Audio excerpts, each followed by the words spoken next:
Salut mes petits haricots, moi c'est Anna Banana, bienvenue sur ma chaîne et bienvenue dans ce 8e épisode d'Entre les mailles, une série où je pars à la découverte des fibres textiles naturelles, paysannes et artisanales. Épisode 8, Art de laine, un projet collectif de longue haleine.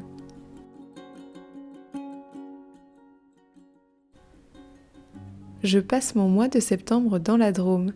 Et alors que je pensais clore la saison 1 d'Entre les mailles, voilà que me vient l'idée de profiter d'être proche de l'Ardèche pour visiter la société coopérative Art de laine, dont on m'a énormément parlé depuis que je m'intéresse à la filière.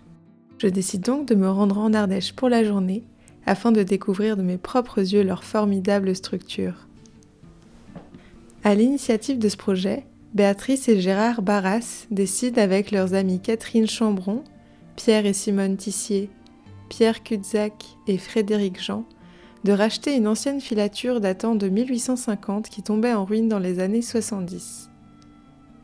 Située à Saint-Pierreville, une commune de 500 habitants à 1 heure de Valence, ils et elles rêvaient de recréer une filière laine locale qui pourrait dynamiser le territoire ardéchois, valoriser la laine des éleveurs et bergers qui commençaient à être considérés comme un déchet agricole et transmettre des savoir-faire artisanaux en créant de l'emploi, tout cela en visant un modèle économique viable et prospère. Après quelques années de réflexion et des travaux réalisés en grande partie en autodidacte, ce sont aujourd'hui, soit 40 ans après, près de 50 salariés qui s'affairent à tondre et récolter la laine auprès de 170 éleveurs et éleveuses dans les environs, à carder la laine, à confectionner des articles de literie comme des matelas, des couettes et des oreillers fabriqués artisanalement avec la laine d'une race locale de brebis, appelée blanche du Massif central. Sur place, on peut également trouver un café-librairie et un restaurant qui valorisent les produits locaux, et quelques salariés sont responsables des visites pédagogiques pour faire découvrir l'artisanat lainier aux petits comme aux grands. Jusqu'en 2008, il y avait même une station de lavage sur le site qui a dû être arrêtée pour des raisons techniques et climatiques, car le lavage se faisait en grande partie avec les eaux de la rivière, dont le niveau a baissé au fil des années. Elle se fait aujourd'hui à Saugues, en Haute-Loire. La SCOP a également un atelier de production de vêtements. Leur atelier de tricotage se trouve à Charlieu, dans la Loire, et l'atelier de confection, lui, se trouve à Valence, dans la Drôme. J'ai encore une fois adoré parcourir les ateliers et voir tout le circuit des machines, avec une cardeuse nappeuse qui date de 1936 et qui permet de transformer de la laine brute lavée en nappe ou en voile très fin, et qui a été installée pièce par pièce en 1980. Art de laine aimerait également proposer à l'avenir des fils à tricoter réalisés dans leur atelier, même si pour le moment ce projet est seulement en phase de test, et que l'actuelle filature se trouve être l'entreprise Terrade dans la Creuse.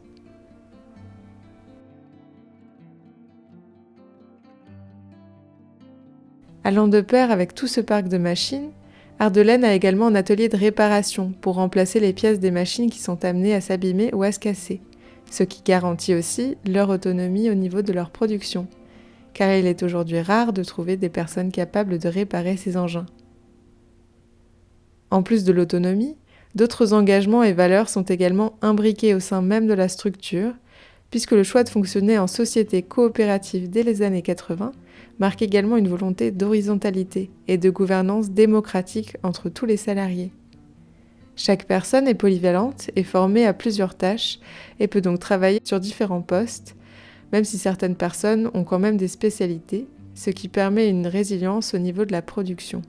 J'ai appris que pour réaliser un bon matelas en laine, il faut environ 1 an et demi de pratique et la laine de 40 brebis pour un matelas 2 places.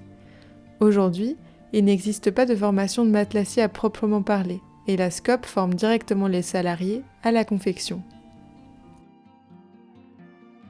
J'ai été enchantée de voir qu'il était possible de créer un projet de cette ampleur sur une si petite échelle géographique et de voir que c'est un projet économiquement viable.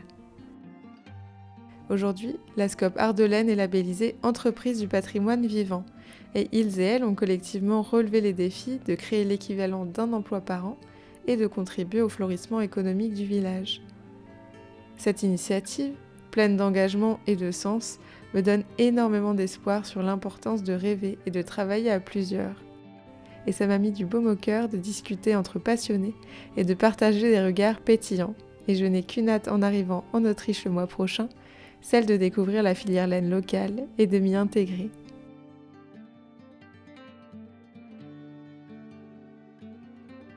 Un grand merci aux salariés avec lesquels j'ai pu échanger.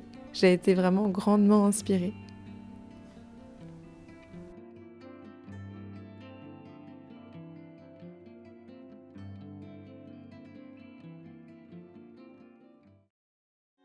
Si la vidéo vous a plu, n'hésitez pas à vous abonner et à mettre un pouce en l'air.